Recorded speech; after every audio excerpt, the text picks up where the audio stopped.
Greetings and salutations. Try the microphone, might good. Try the microphone. He's speaking to the mic, he said.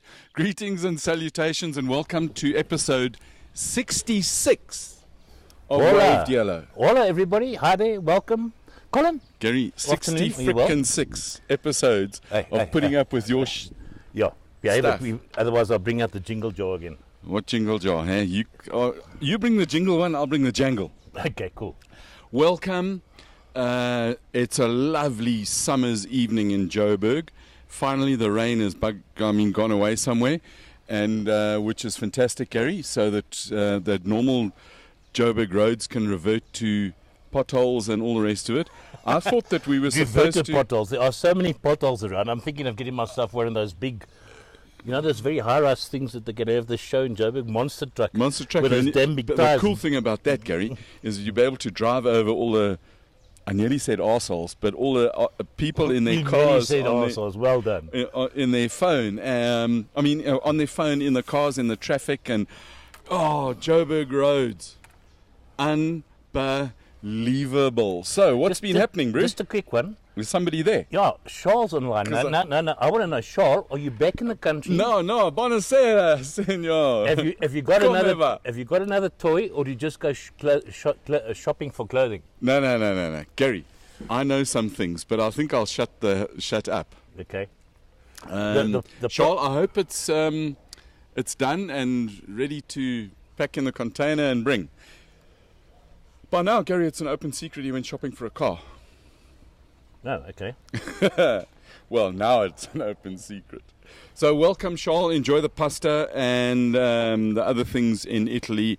And Gary, it says there's no internet connection there. Right, it's just... Even I could see that. So if you can hear us, please give us a thumbs up. If you can't hear us, then whatever I'm saying doesn't make any difference. True. Gary, it's been a week of a week. Some interesting stuff. What's happening? First of all, it actually started off. And it's actually sad. when did your week start? Thursday. My week started Saturday. Okay, so I had a note here as well. Production put a note in my thing. Yeah, okay. And unfortunately, in the game that you and I do, and you and I get into some dangerous situations in and around pit lanes and that sort of thing quite often, and it just made me realize sometimes how dangerous the situation you and I get into can be without us thinking for a split second. That's not what happened on Saturday. But on Saturday, a TV cameraman unfortunately lost his life in a very freak accident at Red Star Raceway. So to Nick Lowe, who's taking photographs in heaven with my brother, Nick, to you and your family, our sincere condolences, thoughts. And I actually don't know what to say, except that motor racing is dangerous and stuff happens. And we've had a couple of weeks of issues around safety, around motorsport. And Gary has been dealing with our production department and research department. They've been doing some fantastic work behind the scenes, almost like a duck, to bring sometime in the future a serious look at safety of motorsport.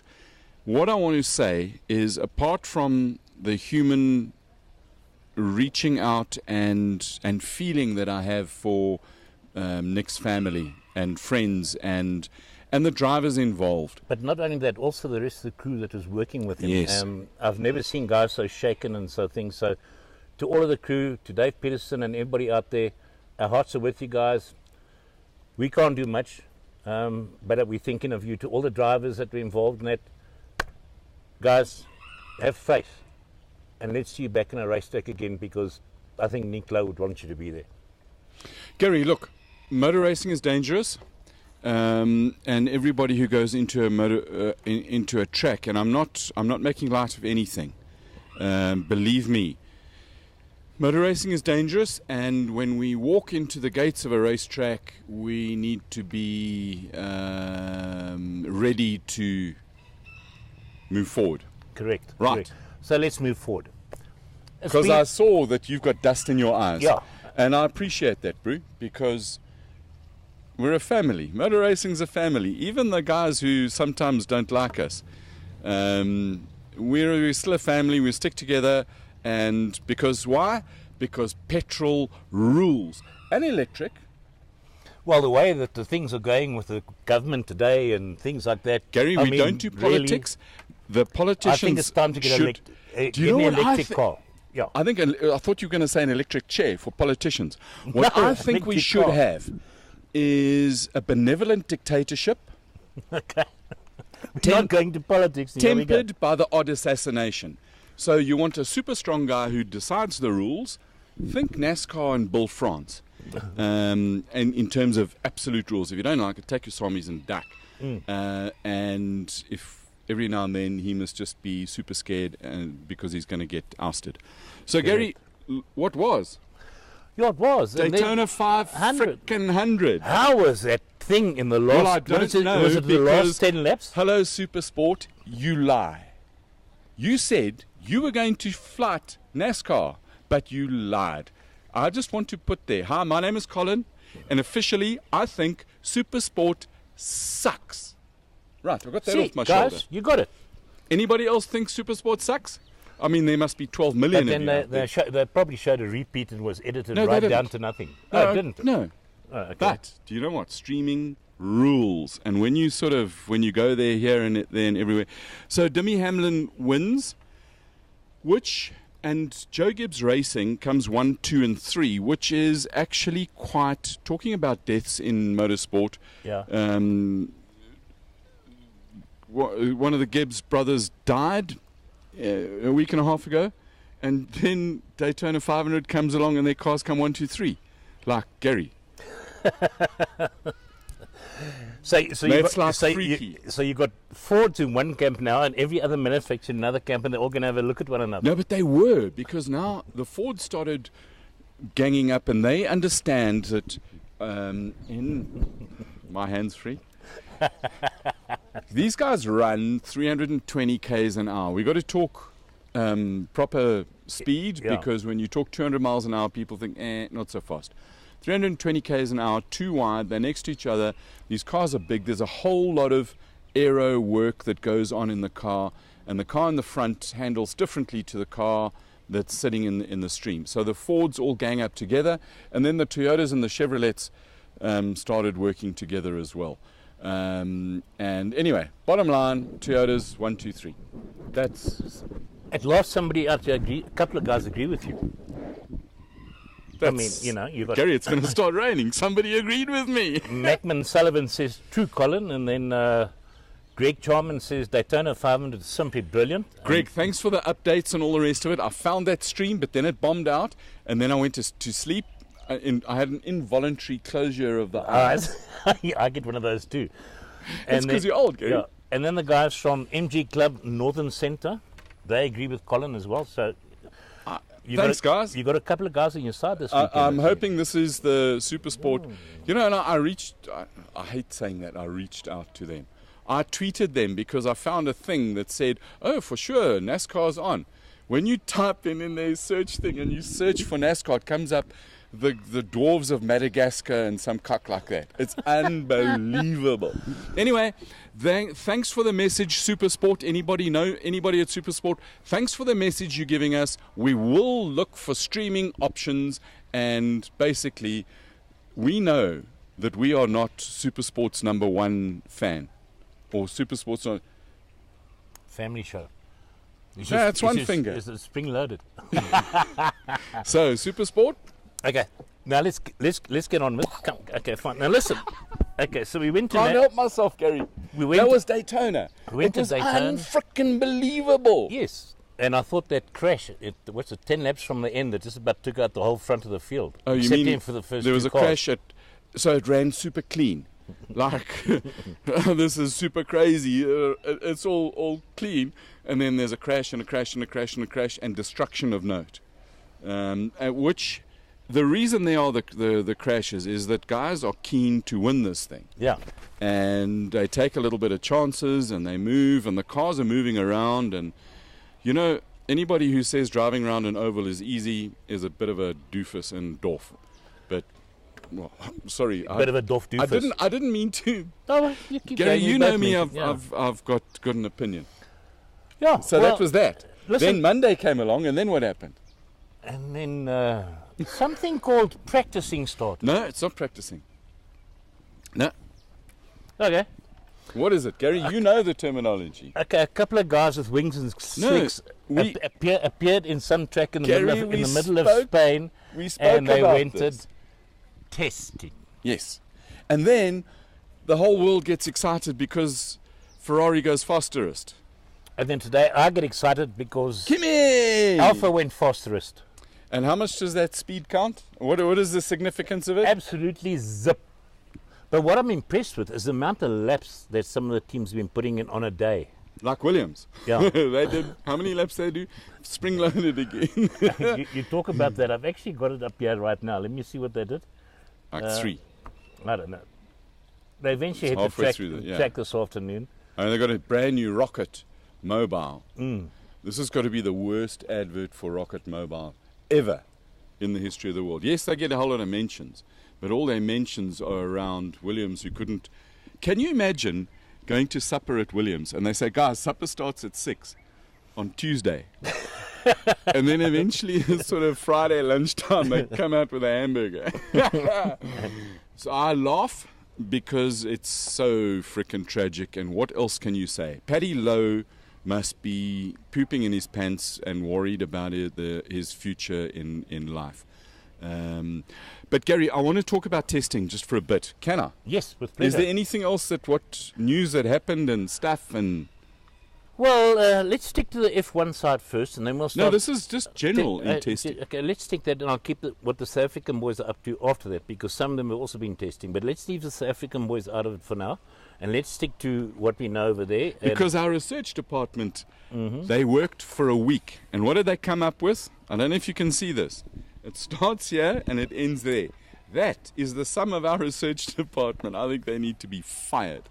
Gary? Yes. When are we having we don't have South African labour laws constraining us, do we? We call No, you and I are not labour, you and I are slaves. We call so it, we don't fit we into a call labour the team law. around, Yeah. and we work on the FIFO principle, don't we? Yeah. So if anybody doesn't do their job, gone. Like you and me. Yeah. We can just get rid of one another. Out of here. Bye. Can we? We've tried that before. It doesn't work too well, does it? Gary's fired me about 9 times, and I've fired him about 10 times. 10 times, So I owe you one. and it lasts for about sometimes half an hour, And sometimes 2 and days. sometimes a day. Yeah. But we've lasted 66 episodes, Brew. We have. And I don't know how I do it. No, and I actually think But I want to. I must you know how I do it? congratulate you for helping us get there. I want to. Do you know how I know? Oh, how I do know. it? Oh, Gary, is this, no. check my eyes. Hang on, wait. Let me see. You gotta check deep in my eyes, Deep in Gary. your- Focus. Colin, why that bloodshot? Because there's so much dust and pollen around Joburg, and the dust doesn't come from wherever. It comes from the Fourways building site and all the potholes with the stones that come up and they like mash my eyes. That's why they're a little bit bloodshot. So testing. Yes. We get all, or some people, it is alleged that people get very excited when they see a Ferrari at the top of the pile in the timesheet in testing, and Italy goes berserk, absolutely crazy, Berserk, yeah. and the Oaks are super happy because Ferrari and they're winning something. So they've won the pre-season championship 29,000 years in a row.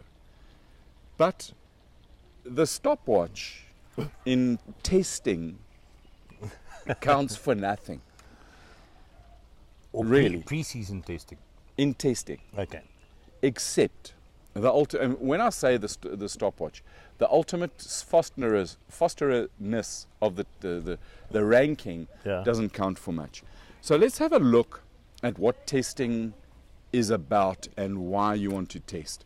And I think the easiest way of summing it up, Gary, is that testing is really about finding out answers to questions that you have asked and questions that you don't even know you need to ask. So you build a new car, and the single biggest question is, how fast is it, how reliable is it, and how easy is it to work on? And you take a rake with you. I mean, it looks like a rake. It's called a keel array. What he's talking about is that square thing. And inside it's of got a whole lot they've of got pressure tubes. pitot tubes. A whole lot of pressure tubes in it. And what they do is they measure in real life. Okay, so let's just go back a little bit, Gary. About the questions. Does the car work as we think it works? Because these cars are all designed on computers and with all sorts of simulation programs and computational flow, CFD, computational flow dynamics, which basically is a computer. Is this another maths thing? Yes, and science. It's See guys, I kids, love it. You want to get into motorsport, maths and science works. So it pictures the wind, and because a wind droplet. There's a droplet. Okay, just think of it. I want you just. Is that like a wet breeze? No, it's better than a. Just free your mind. Free your mind. Just work with me, because a droplet, you understand water. We can see water. We can't see wind, and this wind droplet comes along and it hits an object, and then what happens to it? It goes here and it goes there, and Mr. Bernoulli was principal, and a couple of other guys about stuff. They teach us what happens to a particle when you do work to it. So if we know that this just one little wind particle comes along and it hits something, hits an aerofoil, and it goes, and there's maths that you can do that says that does that. Now imagine you can do that for a gazillion load of molecules. Particles. Yeah. And that's what this big rake is. And then no. We haven't got there yet. Oh, We're okay. still in the computer, and so the computer will draw all these pictures, and it's magic. So the computer will tell you how good or bad your design is from an aerodynamic point of view. Once you've worked that out on computer, you build some models and you stick it in a wind tunnel, and then you try and correlate between what the computer says and what the results in the wind tunnel say. And you want to try and get those two results as close as possible.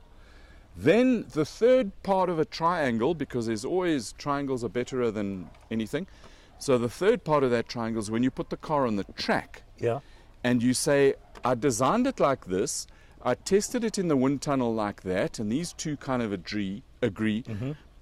But now on the track, does all of that agree? So they then put a whole lot of measuring equipment around the car, and part of that is this keel array, bucket loads of pitot tube, and all a pitot tube does is that it measures the pressure of the air.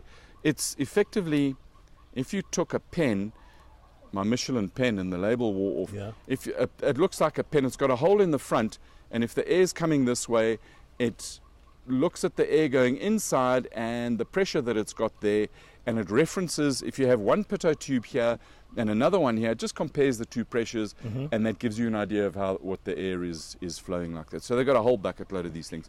And the idea with that is, at this early stage of the season, Yeah. is to tick those boxes. And this is what testing answers questions. And part of the biggest part of testing is to have a plan. Decide what you want to do. And it goes with, I've always believed that you need to think and then go and act, as opposed to acting and then wondering what the hell happened.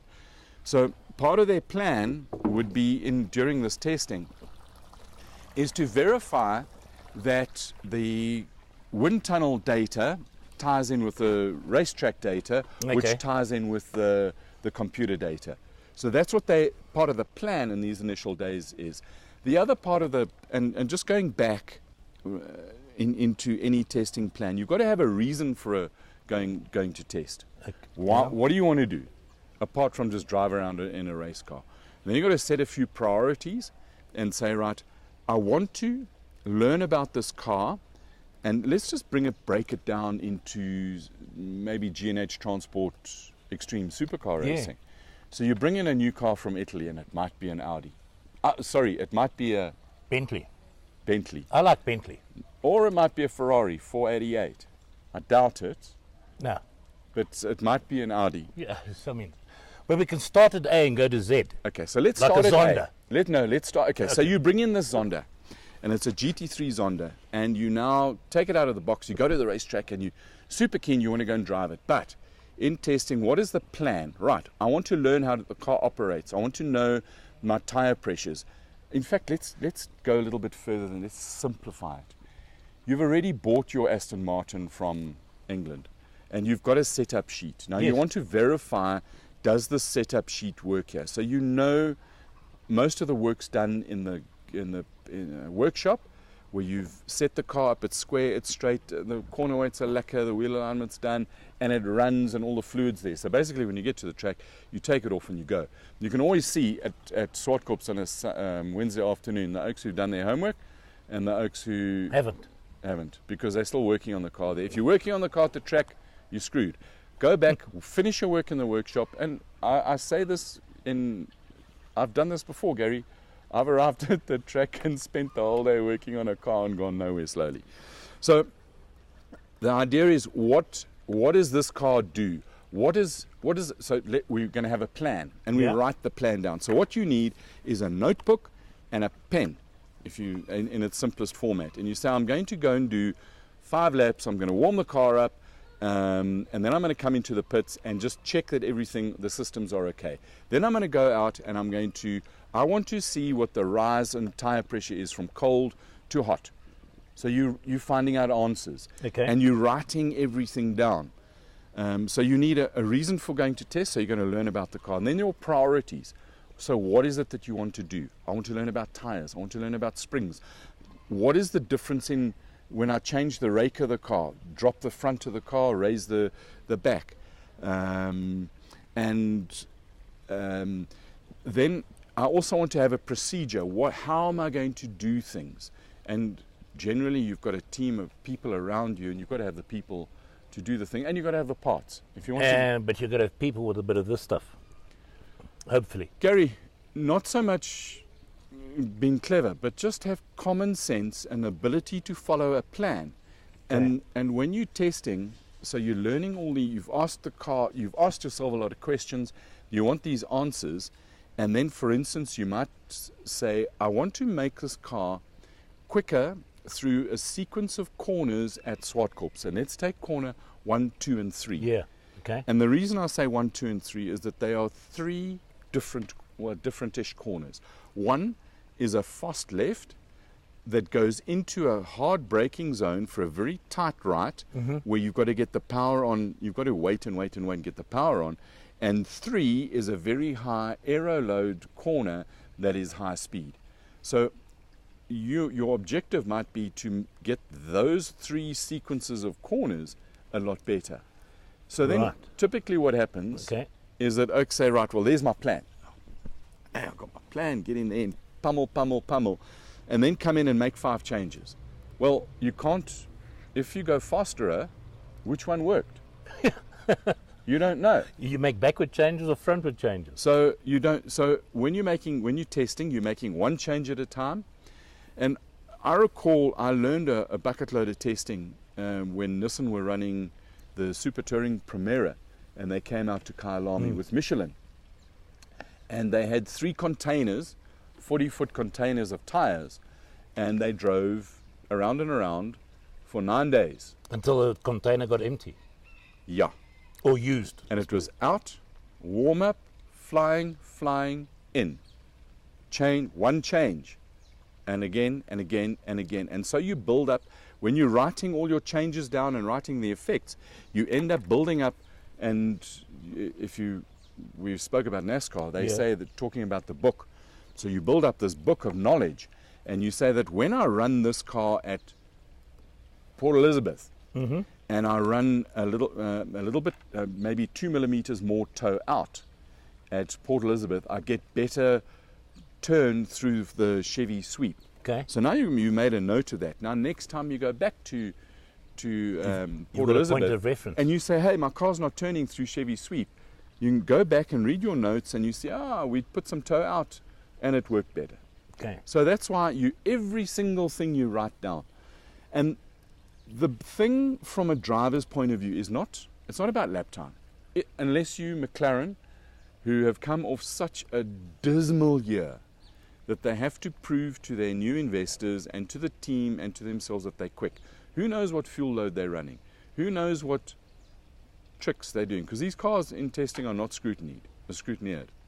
So you can run a like Ferrari used to run a 4-litre engine at time. Gary, I know I'm going on about it, but No, so but times I'm means just what? laughing about scrutineering, and I look at our situation in South Africa, and I think, we got some work to do. But that's not our job. Please do not knock the scrutineers in South Africa. They do the best that they can. Possibly the guidance of the scrutineers from some management. I don't know, who do the scrutineers report to? Whoever should guide them and do some stuff. And what Gary's talking about is not so much the legality of the car, because that's pretty self-policing. Because if I believe your car is crooked, I'm going to protest you and say, and we get there. But just basic things like, is the exhaust tied on with wire? There is a comment on here from Greg Jarman. He says maybe that guy should go. Let me just see what Greg said. Sorry, Greg's Greg, always good value. Yeah, he says Really good value. he needs something, and then Fritz Klein responded to him straight away saying, "Yeah, racing 101." So, right. So these cars aren't scrutinized for this test in Spain for the Formula One. So there are lots of teams playing games. I mean, Ferrari were long rumoured in the normally aspirated days of running bigger engines, just to get the whole hype going. McLaren, I'm sure, are pushing the envelope. I'm not saying they're illegal. I'm not saying that, but I'm sure they're pushing the envelope in terms of getting some good results. And you've got to look at that thing. If the times were relevant, and you look at Mercedes second, third, last, I mean, please. If I had to bet money on who's going to put it on pole in Australia, it would probably be Hamilton. I don't like him at all. Kimmy's my man. Yeah. But if I had to put money, it would be that. Just a quick one. I mean, guys are starting to get personal here. You know that friend of ours, Tuka, Yes. Mechanic House. He wants to know, Gary, you got leather pant on with that wild shirt. Let me just show him. Denims, brother. Good old-fashioned denims. I wanted to actually say something about the fashion, our styling department, because this shirt, I'll tell you what, in the early 70s, it was frickin' wild in the discos, as probably was Gary. But I wasn't very old in the 70s. So it's pimping, brother. It's almost, Gary, this shirt, do you know that this would go with Tuka's car? Well, I was thinking maybe It's we can like take brother. buffed leather Just tassels. don't go to Tasha's, because the bonnets in Tasha's will... Right, so Right. that's testing. Times means squat. They're trying to answer questions. Kelvin goes testing. It's on all over the place. Kelvin goes testing, and the questions they want to ask is, you're driving a new Evo car. Are you happy with it? And here we're going to run through a couple of changes. And in particular on the Audi, we know that they're very, very sensitive to rear rake. That's right. And one of the things in testing, and I just want to put some quantities out there to just so that we, people talk about changing the ride height of a car. In a Formula One car, 0.5 of a millimeter, a half a millimeter, is a lot of change in ride height. Really? Yes. In a Formula Ford car, you go down to millimeters of ride height. In a production car, you also go down to millimeters. 3 millimeters on an old shitbox of a Maxima, 3 millimeters was half a second in lap time. Really? So when I've heard people say, "Oh well, we raised the car 20 millimeters," well, okie dokie, that's a bucket load of operating outside a window. Because one of the things that happens in racing and in just about general everything, and we go back to maths, Gary, so we draw a graph, and we've got an x-axis and a y-axis. And let's say, for instance, we're looking at grip versus load on a tire. So here's the grip and here's the load. And what happens is that as you increase the load, the grip will increase up to a point, and then it will turn around and decrease. Really? Always. It's like, that's just, things get betterer and then they get worser as you add more and more of the thing. And around the top, Gary, we need a whiteboard here. Hey, where's your whiteboard? Where's production? excuse me, production, make a note. We want whiteboards here in the future. So when they talk about the car being in the window, it's around about that peak where you can say, right, I'm going to add a little bit of this, and it will have a predictable outcome. So you add a little bit of front roll bar, and in theory, it should increase the front stiffness of the car, which makes the car push a little bit more. But you might be out of the window, way out in some other parameters. Okay. And for instance, on the McLaren with Ginger Boy in it at Swartkorps, what they did was, in order to get rid of some of the oversteer, they stiffened the front. Now, that doesn't work, but in theory, it doesn't work. But also depending on the driver in the car, because if he understands what's happened, then he knows how to handle the rest of the behavior in the car. And depending on where everything else is in the window. So remember that things, as you add more of a thing, one thing it gets better and better until it falls off and gets worse and worse. So decide which side of the graph you are in your almost solo. We've got our light production and camera team here. So you want a driver who's relatively quick. He doesn't have to have outstanding speed, but he must be able to put in the same lap time all day long from a driver input point of view. And then you want him honest. So when you make a change, he can turn around and say, well, it did this in corner entry, mid-corner, corner exit, or it didn't. I couldn't feel it. It did nothing. Then you know that those sort of changes don't have an impact on the car. Not that they don't have. I mean, the impact that the driver can actually. The driver, he doesn't feel it. Okay. So then you got to look at the stopwatch, because stopwatches never lie, and we're not talking about its relative speed. Is the car faster with this change in it, or with that change in it? Yeah. And then your driver in testing must have mental and physical endurance, so that he's as mentally fit at 3 o'clock in the afternoon as he was at 9 o'clock in the morning. So it's quite a testing. Yeah. Interesting. Interesting. Thank you for that. Just for everybody else up there to let you know what else is going on. All the GT Masters cars are going into testing early in March. So this is in Germany. In Germany, yeah. So Jordan Pepper and the Bentley will be there. Calvin, obviously the Audi will be there. And then coming back to some of what South Africans are up to this weekend, just so you all know out there, Nick Adcock will be live 9 o'clock Saturday morning for qualifying at the 4 Hours of Sepang. Where's Sepang, Gary? That's in Malaysia. Asia, yeah. Okay. Asia, Malaysia. Yeah. And then also... I had to just chuck that in there to watch you pedal. he likes putting me off my face, but anyway. Greg Charman... And that's in an LMP3 car. That's right. Greg Charman reckons my shirt is faster than a McLaren. Speedo, Bruno! I'll tell you what, how much egg are we going to have on our face if the McLaren is reasonably quick? Means I have to get rid of my shirt. No. But I'll tell you who I think is going to be quick. In Formula One is Honda. Mm-hmm. I think they're going to be awesome. And the Oaks at McLaren and that Frenchman, not the Frenchman, the Spaniard is going to... Yeah, they're going to watch Kimi. Watch Kimi. Alfa Romeo. Kimi has always been my boy. And Gary, we spoke. You laughed at me when I said there's a good possibility of a couple of podiums for Kimi this year. Yeah, I don't think he's got the regiment. Sorry, I interrupted me again. Still, yeah. So you were telling us. Yeah. So we got. Nick Adcock, as I said, he's over in the 4 Hours of Sepang. We also have Saul Hack, who's doing the final leg of the Middle Eastern Carrera GT Cup thing. Porsche Cup thing. Yeah, that thing. Yeah. The porkers, as you call them, pink porkers. He hasn't got a pink one. He's got one with the South African flag on it. I still want somebody. I challenged Roy Aubrey, in fact. Do you know that he's runs a dealership? And let me tell you, the Chinese are taking over the world, Gary. But it's not a Porsche dealership. Yeah, but it's nearly a Porsche. It's a Great Wall Motors dealership. Okay, Roy, that's a lost punt we give you. But anyway, so that's happening. And then, of course, as I said, early in March, a couple of things happening.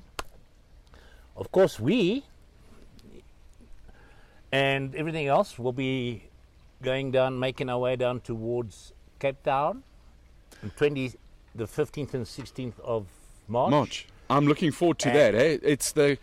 I saw Campos 600. Okay, so while we talk about Campos Transport, you know G&H Transport, they do explosives. They move the boom stuff, yeah. They move explosives and they get them to their destination without going bang. Do you know that Campos is the largest furniture mover in South Africa? So they do from the factories into the shops, yeah, and then the shops into the homes. Yeah. I'll tell you what, they're doing a bucket load of business around Fourways. So Campos Transport, thank you very much for supporting the Campos 600. That's what it's called. In Kaapstad. Again, Yep. Gary, your favorite city. Yeah, but and there's also some exciting news. Gary, all news is exciting No, in this motorsport. is as you know, On a scale of 1 to 10? Yeah. Alfa Romeo has been overseas. They've called the car now is called Alfa Romeo Racing, Formula One so-called, but that's what it is. It's no longer Sauber F1. It's Alfa Romeo, and I'm waiting for the exciting part. I can't give it to you because I don't know the full facts yet. But and I'm not going to fall for it. When have the facts ever mattered? Never let the facts destroy a good story. In a matter of days, I'll be meeting with some fancy people, and Gary, we'll update you with all the exciting news that's happening in South African endurance you've got to racing. tell us more. No, that's it. No more. I promised I wouldn't. Okay, so in a nutshell, Yes. Exciting stuff. I'm going to get some exciting stuff. Yeah, there is It some revolves around an Alfa Romeo. We got that out of him. There's I know one what more it is. exciting thing. There's a new Alfa being built for endurance cars. That as well. But there's more exciting thing. It's happening on Sunday night. Those of you that know him, unfortunately resides in the United States at the moment, but Mr. Wayne Taylor and his family, which is 2 sons and the wives and the daughters. They're even bringing Rodney Sandstrom with him. I have no idea who Rodney Sandstrom is. But Gary, no. everybody knows Rodney. Let I finish. Yeah, first, you go. okay? Go, boy. He's coming to South Africa. He's going to be inducted into the Sports Hall of Fame, South African Sports Hall of Fame, and that will take place on Sunday night. I am in communication with these PR people, and hopefully we will get to have an interview with him sometime. Who knows? Could be Saturday, could be Monday, could be any day of the week. But the moment it happens, we'll have it, and hopefully we can do it live. And I think that's awesome because Wayne has been. He's only the third motorsportsman to be inducted into the Hall of Fame. Sarl, Ian, Jody. Then he's the fourth one. Gary, anyway. Okay. I did some homework. Wayne has been forgotten a little bit in South Africa because he hasn't been driving. And we are besotted about drivers. Rory Byrne. There's another motorsport person there. In the South African Hall of Fame. Sports Hall of Fame. Okay. So Wayne went to America to go and race and had a relatively successful racing career there and earned a fair whack of dollars, which one could do at the time, and then turned into running his team and started Wayne Taylor Racing, and how they've grown from running some of the really, I was going to say shitbox cars, but you can't say that. The early days of DPI. Early days, no, even before that. And then through those DPIs were space frame things, and now to having Kamushi. You go there. Kobayashi. Yeah. His son, and Alonso, and the other guy. I'm glad I'm not the only one that gets. And they go and they wrong. win Ring of Van der Zande. They go and win the Daytona 24-hour race. So that's a culmination, and he's built along with Konica Minolta. Big shout out to Konica Minolta, and to the point where, from a sponsorship point of view, Wayne Taylor Racing is helping Konica Minolta do deals with other racing teams so that they can get information management and into the pit lane. And really? And yeah. So those are the kind of things, for those of you looking for sponsorships, look for a sponsor that can add business value to motorsport and racing teams. And sometimes you got to, I mean, photocopiers back in the day, but document solutions now and all the other whiz-bang words. Cloud things. Yeah, whatever, Gary. I get confused. So Is it that time? Yeah, it's that time of the day. So, guys, I tell you what, it's going to be short notice if we do get lucky enough to get this interview with Wayne Taylor, and I'm really hoping that the young lady that spoke to me can put it together, because I'd love to, because I remember way back when Taylor was racing Formula Atlantics with Mazda rotary engines in it. We used to scrounge pit boards and equipment from them, and I mean, they're great, Tim and Duxbury, and it's quite cool to see that Dux and Taylor were friends then, but they boxed a lot when they moved into each other. Do you know that Graham Duxbury went over for the 24 hours because and actually supported well, him. He had a sticker on the car. Yeah, but he was there for other things in that whole thing. I'm sure it's a business deal that he's, Duxbury. Graham, great job. Great bringing him back, and have fun Sunday night, because unless you can give us a private phone call, make us, organise something. I'd love to be there. Colin, it is that time, and I'm waffling, which means I've got to go and do work. So from me, guys, catch you on the wild side. And we all know that Gary hates waffling. He has his self-imposed limits on waffle, and the only waffle he likes is that with ice cream and syrup. On that note, thank you very much for joining us. Thank you for your comments, for interacting with us, and if you'd like to know anything more, send us if you like the program, send us some comments and queries. We'll see you next week for the Ford episode. It will be episode 67. Have a lovely week. Shiny side up. Cheers.